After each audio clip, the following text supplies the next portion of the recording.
know y'all gonna laugh. An Apple stock a day keeps the poverty away. That boy is good. Mm-hmm. Listen, man, we talked about this last week, man. Apple is possibly the best company that America has ever seen, and probably will be the best company America will ever see since we made it. Right? Now, we know things keep going and keep moving. But watch this.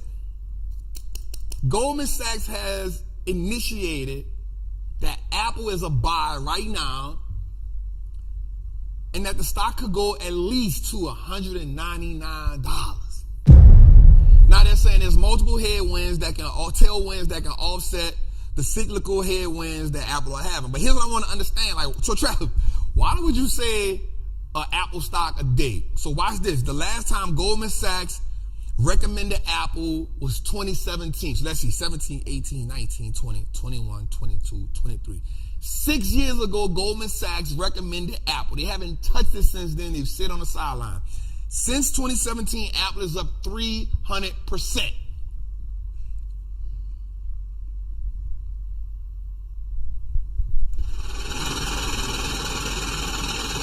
Now you would think for a bank, they're all about making money. And sometimes you got to say this, I got that one wrong.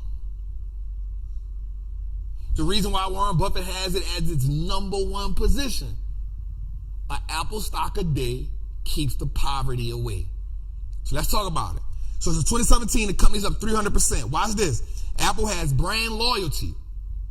Not only do they have brand loyalty, their fan base, their audience base, their clientele base is getting younger and younger. My daughter is 7. She said, Daddy, I want an iPhone.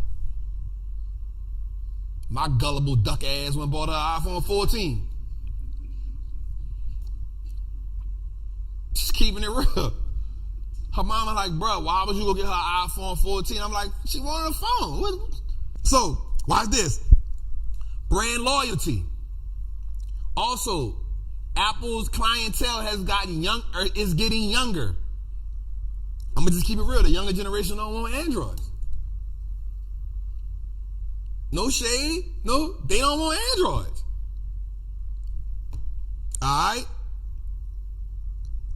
This lowers the acquisition cost. So if you know anything about a business, what happens is there's a cost for every customer that a business brings in. That's the acquisition cost. What did it cost me to bring you in? Right? So if you go into Walmart and you buy something, they got to ask themselves, what did it cost for you to come in? What did it cost for you to spend whatever that is? So you look at a company like Walmart, not only does they have an acquisition cost, they have what's called a per basket cost.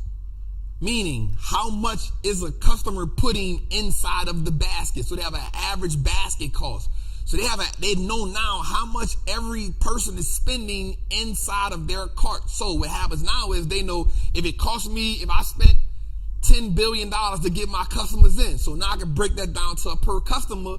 Once I break it down to per customer, I look at how much they're spending per average order or per cart order.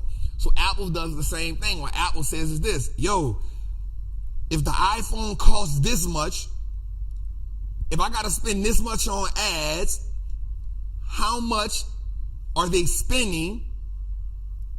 One per customer. So if I can get you to buy the iPhone, then I got to get you, watch this. Oh, this is about to be good.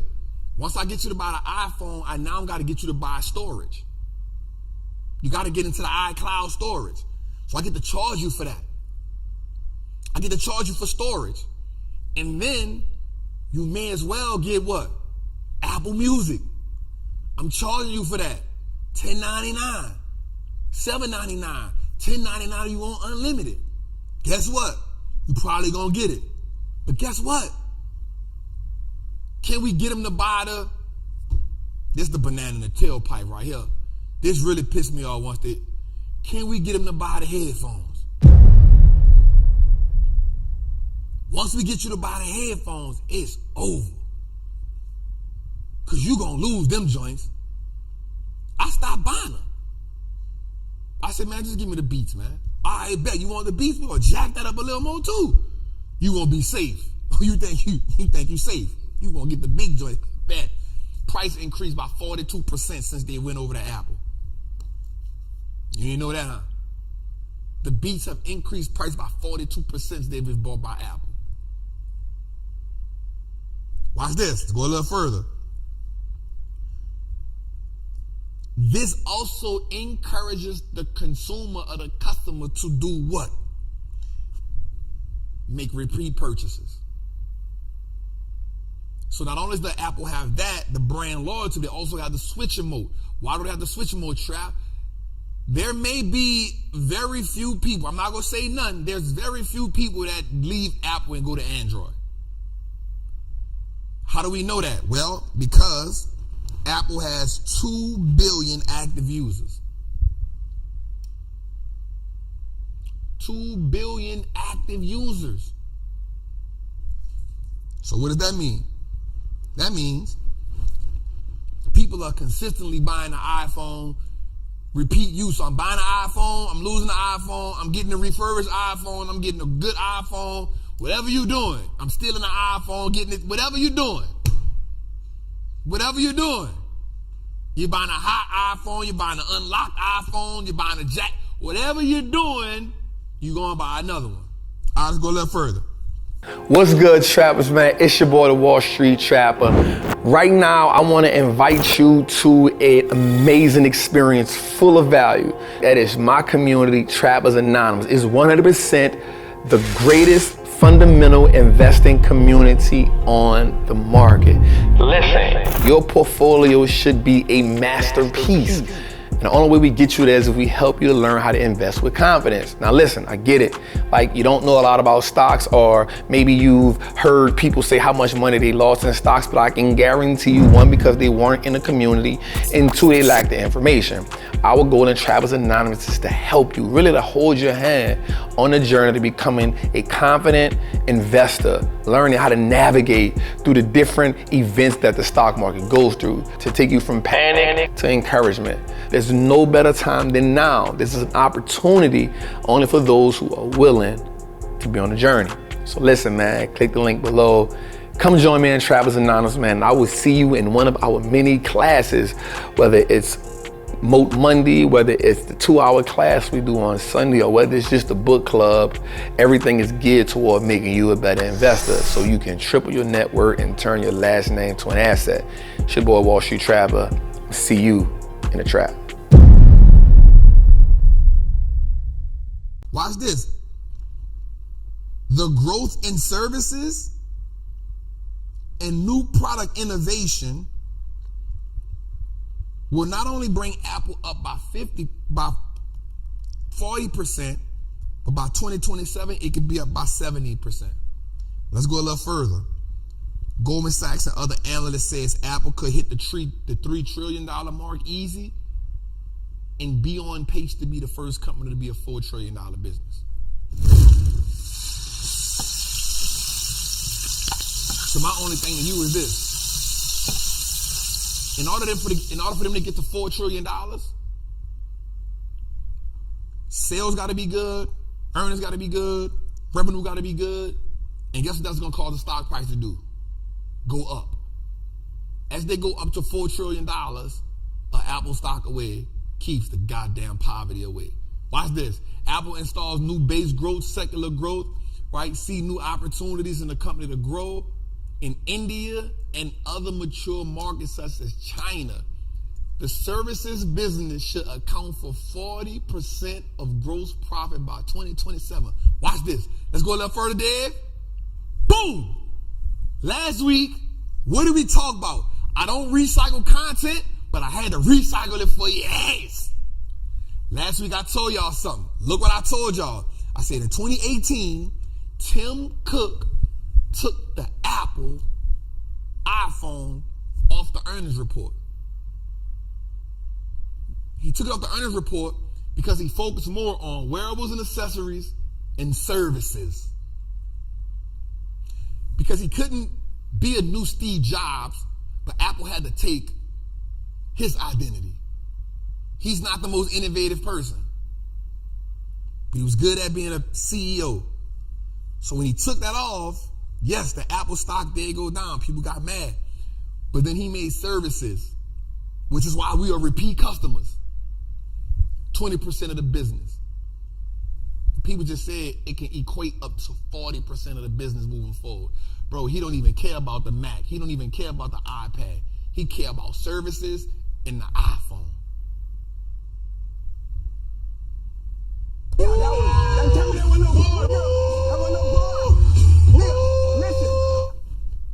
Trap, what stock should I buy?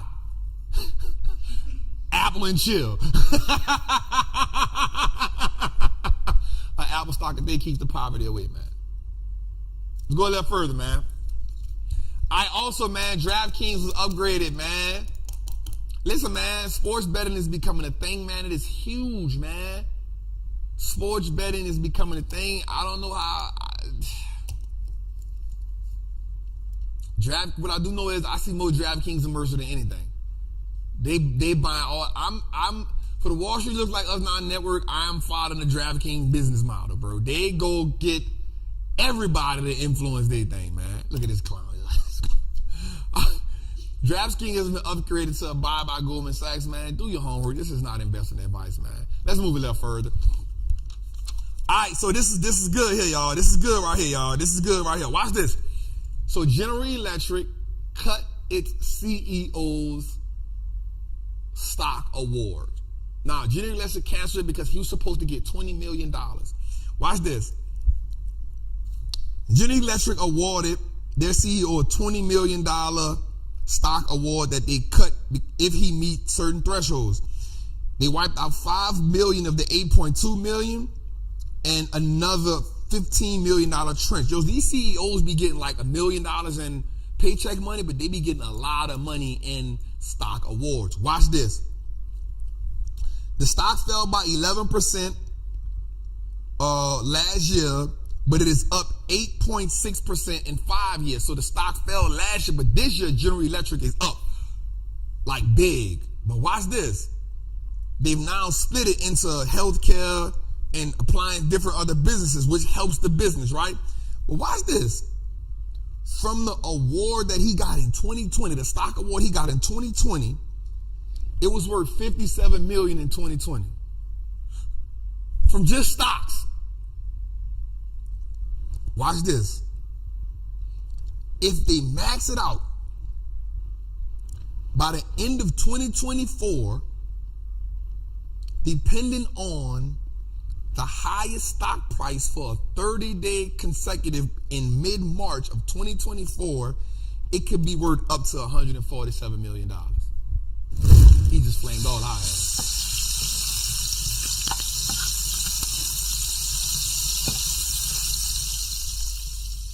So I want you to understand this. They say, yo, this year we taking the 20 million in stock award, we taking that from you. We taking that from you. Because the stock is only up 8% in the 5-year time span, but in the 1 year, year-to-date time span is up like 30, 40%. All right, cool.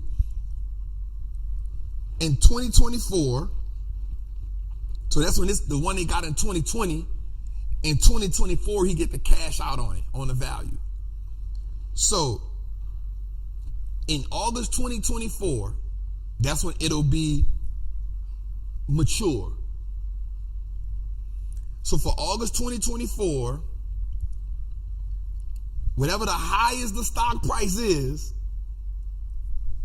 that's what they will compensate him for. Oh my God. It was worth $57 million in 2020. It can be as much as, with projections, it can be as much as $147 million. This is why it's important for y'all to understand this, y'all. This is why it's important for us to understand CEOs doing these buybacks. So a lot of times CEOs do these buybacks because they got 30, 40, they got 2 million, 3 million shares in the company. And when they do them buybacks at all-time highs, that's boosting the stock price up. Be mindful and mark my word. Mark my word. Let's watch the buybacks that General Electric does. This is crazy. All right, let's move on. All right, so one of the things I want us to look to, man, is retail is increasing wages and adding jobs. This is not what the Fed wants. So I was just doing some research because we know last week we talked about what? We talked about companies adding jobs, being in a robust job market. But then we also talked about what? That's not what the Fed want. They want unemployment up. So companies like Walmart say, yo, we're going to bring our minimum wage up to $17.20. Companies like Home Depot saying, yo, we spent $1 billion in 2023 moving forward into hiring our wages. Companies like Dollar Tree say, yo, we're going to spend $430 million. I'm sorry, I didn't mean to put billion. $430 million on increasing our wages. So they understand that inflation is high. And so what they're trying to do is help their workers. Like, yo, we got to pay them a little more money because we don't want our workers not being able to work. Now, I don't know what $17.20 an hour, but that's better than $12 an hour. That's better than $14 an hour. So salute to Walmart for that. Home Depot saying, yo, we're going to spend $1 billion in raising our wages. I'm not mad at that, but watch this. Job openings and seasonal adjustments. Leisure, hospitality is up. Leisure and hospitality is up. Retail. This is what the low and the middle class thrive at. Retail, hospitality, leisure, hotels. This is where most people have their jobs at, y'all. So I just want us to see that this is, you have some companies out here fighting for you, but we in a tough game moving forward, man. Let's go, man.